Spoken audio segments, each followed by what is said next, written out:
It is an honour to stand here in this empty chamber to speak about the original purpose of this space, which was a chapel in the Church of England. The old chamber of the House of Commons, on which this space is modelled after the Great Fire of 1834, was St Stephen's Chapel, formerly a royal church, given by the heirs of Henry VIII to Parliament to serve as its debating chamber. And, Madam Deputy Speaker, your chair stands on the altar steps, and the table with the dispatch boxes is where the lectern stood. And I mention this because the link between this place and the Church of England isn't merely ceremonial. The prayers we say here at the start of every day aren't just a nod to tradition. Our democracy is founded on Christian faith. And indeed, this Parliament remains the law-giving power of the Church of England. We in this place have the responsibility to approve or disapprove the doctrine and the rules of the Church. And that is as it should be, because the Church of England is not some private club, just another eccentric denomination. The Church is a chaplain to the nation, and through the parish system, in which every square inch of England has its local church and its local priest, we are all members, we all belong, even if you never set foot in your church from one year to the next, even if you don't believe in its teachings, it is your church, and you are its member. And so when I speak of the Church of England today, I am not speaking about the internal politics of the Anglican sect. I speak of the common creed of our country, the official religion of the English and the British nation, and the institution which, older than the monarchy, much older than Parliament, is the institution that made this country. And it is no surprise that both the Church and the country itself are in a bad way. Divided internally, confused, badly led. The Church is riven by deep disputes over doctrine and governance, and literally leaderless, with even the process of choosing the next Archbishop of Canterbury unclear, confused and contended. And the country itself reflects this, unclear in its doctrines and its governance, profoundly precarious, chronically exposed to threats from without and within, at risk economically, culturally, socially, and, I would say, morally. Madam Deputy Speaker, last month, in the space of 3 days in one infamous week, this House authorised the killing of unborn children, of 9-month-old babies, and it passed a bill to allow the killing of the elderly and disabled. And I describe those laws in these stark terms not to provoke further controversy, but because those are the facts. We gave our consent to the greatest crime, the killing of the weak, the most defenceless human beings. It was a great sin. And if I, standing here, have any power to repent on behalf of this House, then I hereby repent of what we did. But, Madam Deputy Speaker, in the reaction to these votes, and all around us, in reaction to the state of the country and the world, something else is happening. There is a great hunger in society for a better way of living. And I want to use this opportunity to explain what that better way is, and why we, here in England, have the means to follow it. The Jewish and the Christian God is a God of nations. He's interested in people as individuals, but also as groups, as communities, not only of kinship, though that too, but of common worship with a common God. And this nation, England, from which the United Kingdom grew, uniquely among the nations of the world, was founded, created consciously on the basis of the Bible and the story of the Hebrew people. And in that sense, England is the oldest Christian country and the prototype of nations across the West. The story of England is the story of Christianity operating on a people to make the institutions and the culture that have been uniquely stable, uniquely successful. The Western model was forged and refined in England over 1,000 years, from the 9th to the 19th centuries. So what is that model?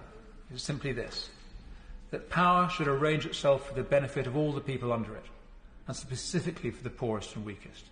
That the law is there to protect the ordinary person against the abuse of power.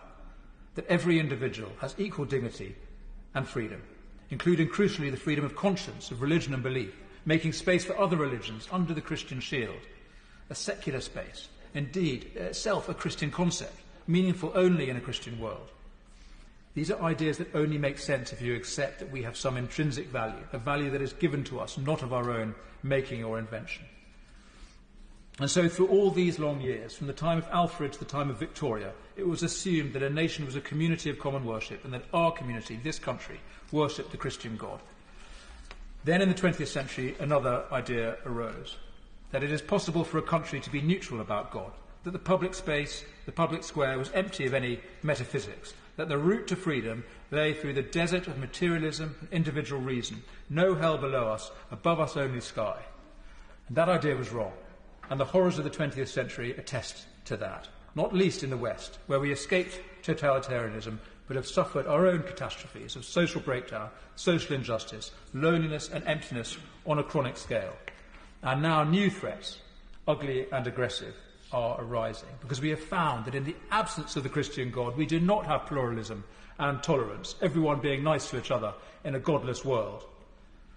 Because all politics is religious, and in abandoning one religion, we simply create a space for others to move into as dominant faiths. And there are two religions moving into the space that Christianity has been ejected from. One is Islam.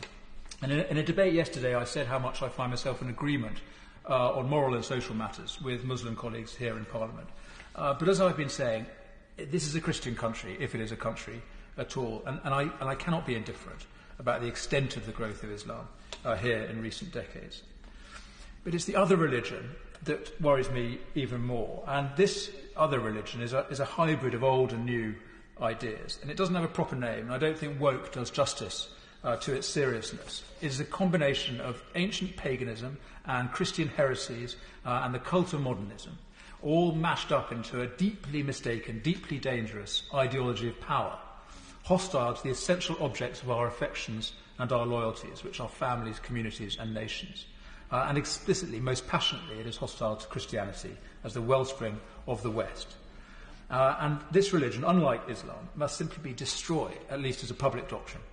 It must be banished from public life, from schools and universities, from businesses and public services. It needs to be sent back to the fringes of eccentricity, like the modern Druids who invest Stonehenge in my constituency, with a theology that is mad but harmless, because its followers are so few, and no one serious takes them seriously.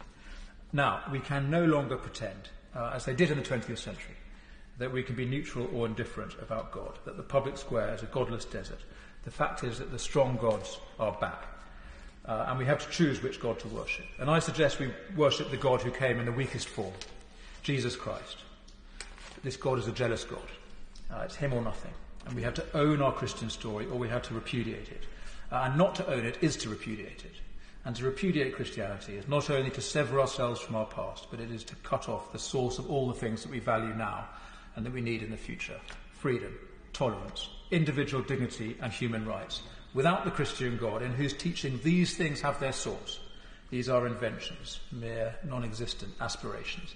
To worship human rights is to worship fairies. But if we own our story, remember the real sources of our civilization, we can have these things and make them real freedom and tolerance and dignity, a culture of love, and crucially a culture of humanity, because we are in the age of the machine, and a great choice confronts us, whether to make machines in the image of fallen man, bent on exploitation and domination, with mankind in its sights, or to make them what they properly are, the servants of mankind, able to help us make a better world. So, Madam Deputy Speaker, to conclude, a wind is blowing and a storm is coming, and when it hits we are going to learn if our house is built on rock or on sand. But we have been here before. The reformers of the 11th and the 16th centuries, the Puritans in the 17th century, the evangelicals in the 19th century, all brought this country back from the edge, from idolatry or error or just plain indifference, and from all the social and political crises that indifference to Christianity brought about. And they each, in their generation, restored this country to itself.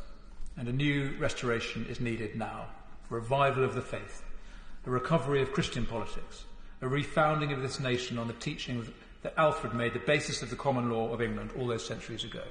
This is a mission for the Church under its next leader, whoever that is. It's a mission for this place, this old chapel, which became the wellspring of Western democracy, and for us, its members. And it's a mission for our whole country, the route to a prosperous modernity, founded on respect for human dignity, responsibility for the created world, and the worship of God.